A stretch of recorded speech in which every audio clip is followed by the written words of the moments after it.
Bonjour à tous. Aujourd'hui, je pense que vous connaissez tous ChatGPT parce que avec son passage à la télé, maintenant, il est quasiment de 18h à 20h inaccessible. Et donc, je vais vous expliquer comment faire justement pour y accéder quand il est down, donc quand il est inaccessible.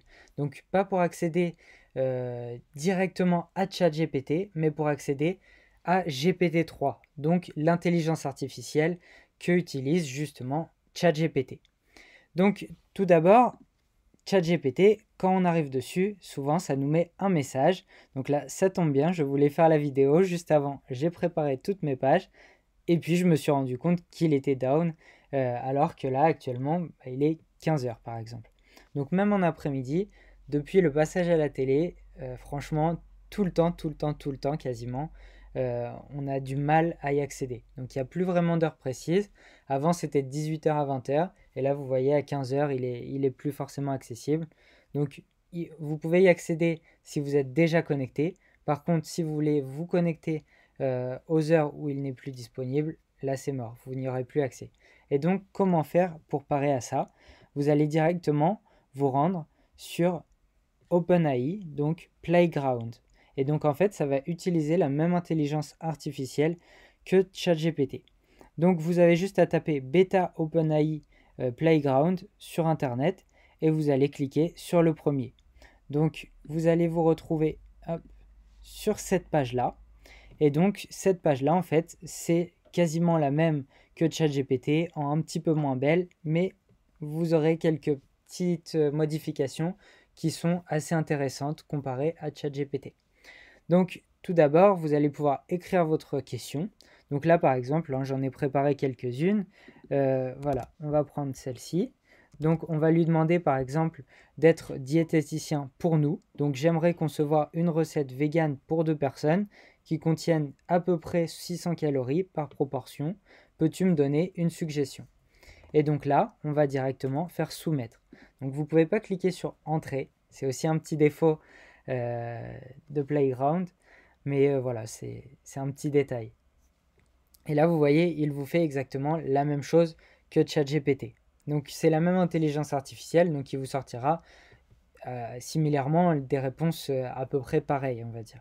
Donc, toujours en faisant attention à ce qu'il n'y ait pas trop de copywriting. Et puis, à vous aussi, si vous faites des articles de blog ou autres, de, de faire attention à ce qu'il n'y ait pas de copywriting et à ce que ce soit bien fait et qu'on n'ait pas l'impression que ce soit un robot qui l'ait fait. Donc là, vous voyez, il m'a généré mon texte. Et ce que je vais pouvoir faire comparer à, à ChatGPT, c'est directement d'aller modifier, par exemple, les polices. Je vais pouvoir modifier, enregistrer le texte, la longueur des textes. Donc je peux lui demander beaucoup plus que 256 mots. Alors, donc là, je lui en ai demandé 256, donc forcément, il ne va pas jusqu'au bout de sa démarche, mais j'aurais pu lui demander beaucoup plus et il m'aurait fait beaucoup plus. On peut lui demander, vous voyez, plein de choses qu'on peut modifier comparé à ChatGPT. Donc ça, c'est un petit détail qui ne sert pas à grand chose, mais il est là. Et au moins, vous pouvez vous en servir quand ChatGPT il est down. Le petit défaut aussi autre, ça va être que si, par exemple, là, je lui demande de me refaire, par exemple, la même chose, mais sans le quinoa parce que j'aime pas. Donc on va lui dire, écris-moi la même recette sans le quinoa. Il ne va pas pouvoir le faire parce que comparé à ChatGPT, Playground ne va pas reprendre ce qu'il y avait dans les textes au-dessus. Donc ça, c'est un défaut qui peut être assez contraignant pour certaines personnes. Par exemple, tout simplement, si vous écrivez encore une fois un article de blog pour votre site internet, donc admettons un article sur la création de site internet, c'est mon domaine. Donc en même temps, si vous recherchez à créer un site internet, n'hésitez pas à me contacter. Mais par exemple, je vais lui demander un titre ou plusieurs titres sur la création de site internet. Donc donne-moi plusieurs idées de titres sur la création de site internet. Je ne vais pas pouvoir lui redemander de me piocher la réponse numéro 1 pour m'en faire un texte, vous voyez? Parce qu'en fait, lui, il ne va pas du tout aller voir ce qu'il a écrit au-dessus, ni ce que moi j'avais écrit au-dessus. Il va voir juste la dernière phrase que j'ai faite. Donc voilà, mais ça peut vous permettre, dès que ChatGPT n'est pas disponible, directement d'avoir un complément qui est moins performant mais qui est là quand même pour vous aider si vous avez vraiment besoin.